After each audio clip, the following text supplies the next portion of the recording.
አሰላሙ አለይኩም ወራህመቱላሂ ወበረካቱ። እንዲሁም ክርስቲያን ወንድም እህቶቼ ሁላችሁም እንዴት ናችሁ? ሰላማችሁ ይብዛ።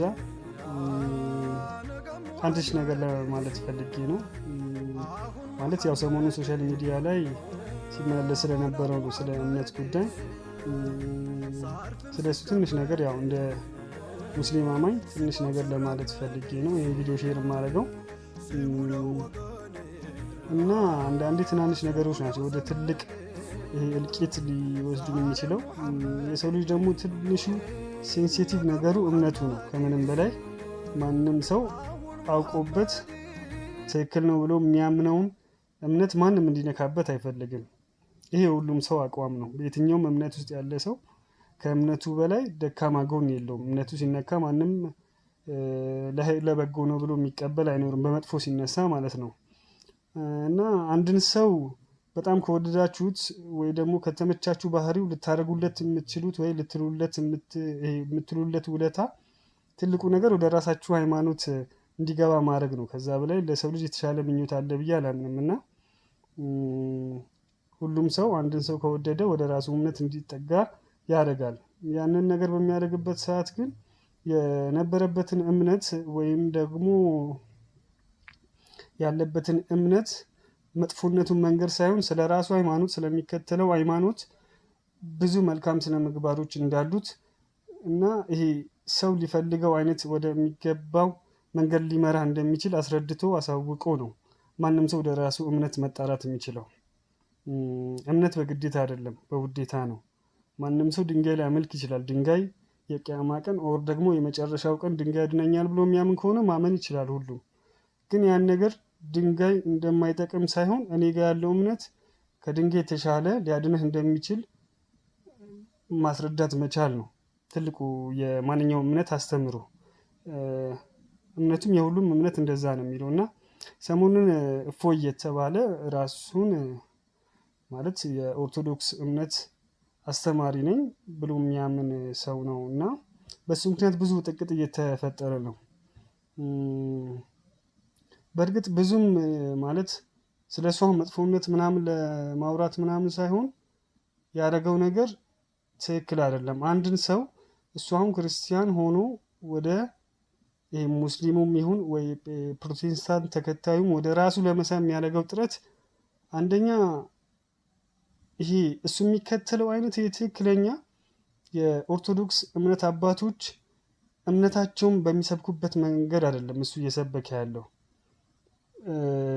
ምን አደረገው እንትን ነው የሌላውን እምነት ማጣጣል ወደ ራስ እምነት ሊወስድ አይችልም አይደል? ሁሉም ሰው ከእምነቱም ውጪ ቢሆን በማንኛውም ቦታ በሚኖራችሁ ንግግር ማንም ሰው ዲፕሎማቲክ የሆነ መንገድ ነግሮ ነው ወደ ራሱ ሊስብ የሚችለው እንጂ ያለበትን ቦታ የሚከተለው እምነት መጥፎ እንደሆነ እና ይሄ ለሱ ተገቢ እንዳልሆነ አድርጎ መናገር ልክ አይደለም። እምነቱን በጠበቀ መንገድ ነው እሱ ወደ ራሱ መጥራት የሚችለው። እፎይ ግን ሲያደርግ የነበረው ማንም ሰው እንደ ከእምነት አስተሳሰብም ወጥቶ ሊቀበለው የማይችል ጉዳይ ነው። እና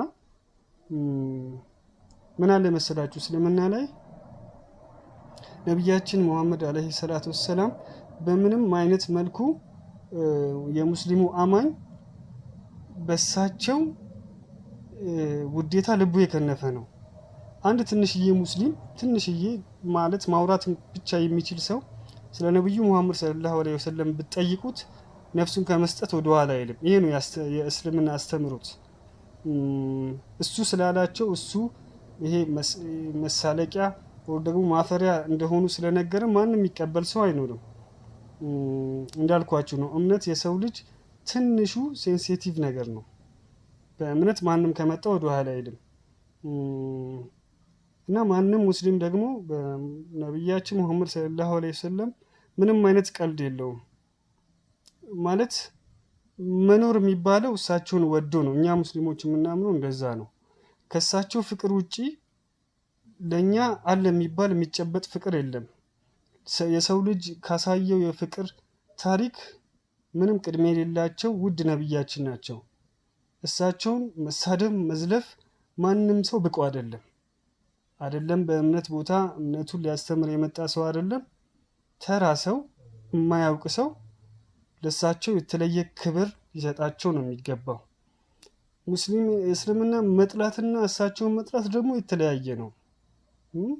እኛ ከምናችንም በላይ ከቤተሰባችን አለን ከምንለው ምድር ላይ አለን ከምንለው ነገር በላይ ነው ለእሳቸው ምናችንም ለመስጠት ወደ ኋላ ማንለው። የትኛውንም አይነት ሙስሊም ጠይቁት በነብዩ ሰለላሁ ዐለይሂ ወሰለም ላይ ምንም አይነት ተመሳሳይ አቋም ያለው ሁሉም ማለት ነው። እና ማንም ሰው ፊዳ ለማድረግ ነፍሱን ለእሳቸው አይሰስትም። በመጥፎ ሲነሱ ማንም አይወድም። አንድን ሰው የኔ እምነቴን እንዲወድልኝ የማደርገው የእሱን እምነት ተሳድቤ አይደለም። ይህ ማንኛውም አይነት የአስተማሪ ባህሪ አይደለም። ይሄ አለ አይደለ? እንዴት ነው ልክ የመጋጫ አይነት ትርርብ መሆን የለበትም። እምነት ላይ ብቁ ነኝ ብሎ ካመነ እና አስተምርቱ የሚያስተምረውን ነገር ለማስተማር ብቁ ነኝ ብሎ ካመነ ነው ምንጊዜም ሶሻል ሚዲያ ላይ ወጥቶ መናገር የሚችለው ማንም ሰው ግን የሌላውን እምነት ተሳድቦ መክበር አይችልም፣ ተከታይ ማፍራት አይችልም። በዛ መንገድ መታሰብ ነበረበት። ግን አሁንም ሜቢ ይሄ መማሪያ ሊሆን ይችላል። እሱ ያደረገው ነገር ልክ አይደለም፣ ፍትሃዊም አይደለም። ነብዩን ሰድቦ እሱ የራሱን እምነት መስበክ አይችልም። እና የሚፈለገው ነገር እሱ ላይ ብቁ ስላልሆነ መጀመሪያም ብቁ አይደለም። የእምነት አስተማሪ ነኝ ብሎ ብቁ አይደለም። አባቶቻችንን እናውቃለን። የተለያዩ ሶሻል ሚዲያ ላይ እና ያለን ኦርቶዶክስ አባቶች እንዴት በአማረ ነገር እንደሚያስተምሩ ስለ እምነታቸው እንዴት እንደሚሰብኩ ማለት ነው። ቢያንስ ይህ ልጅ ከዛ እንኳን አይቶ አይደለም የመጣው። እንደው አሁን እኛ ስንቃወም የምንቃወመው እሱን እኮ አይደለም፣ ተናግሯል፣ ነብዩን ሰድቧል። ስለዚህ ፍትህ እናገኛለን። ግድ ማለት ያልነበረበትን ነገር ማለትም የለበትም ነበር፣ ያውቀዋል፣ እያወቀው ነው የሚለው።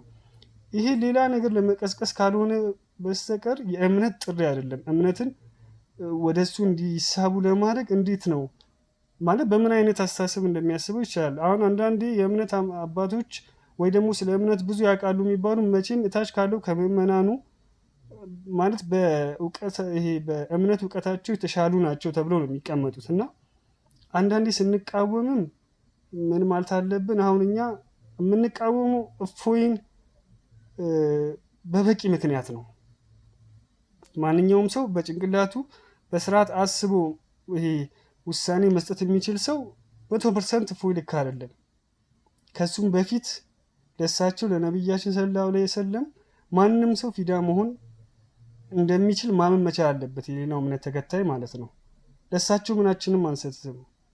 ከእናት ከአባታችን በላይ ነው ለእሳቸው ያለን ፍቅር፣ ከራሳችን ከነፍሳችን በላይ ነው ለእሳቸው ያለን ፍቅር። እና ብዙም ሳይንዛዛ ልክ አይደለም። የአንድን ሰው እምነት ማስቀየር የሚቻለው የነበረበትን እምነት ተሳድቦ ወይ ደግሞ አስተማሪዎቻቸውን ተሳድቦ አይደለም። የምትችል ከሆነ ማንኛውም የእምነት አስተማሪ የምትችል ከሆነ ስለ ራስ እምነት ንጹህነት አውርተ ነው ሌላውን መጥራት የምትችለው። የማንም ሃይማኖት ሌላውን ሃይማኖት እንዲነካ ማንም አያዝም፣ አክብሮ እንዲቀመጥ ነው። ሁሉም ሰው እምነት የሚቀይረው ወደ እምነት የሚመጣው በውዴታ ነው እንጂ በግዴታ አይደለም። እኛ ደግሞ ከምንም በላይ ከህልውናችን የሰው ልጅ አየር እንደሚያስፈልገው በላይ ነው እኛ ነብያችን ሰለላሁ ዐለይሂ ወሰለም ያለን ክብር። ማንም ሰው ከመሬት ተነስቶ ሊያጎድፋቸው ስማቸውን በመጥፎ ሊጠራ አይችልም።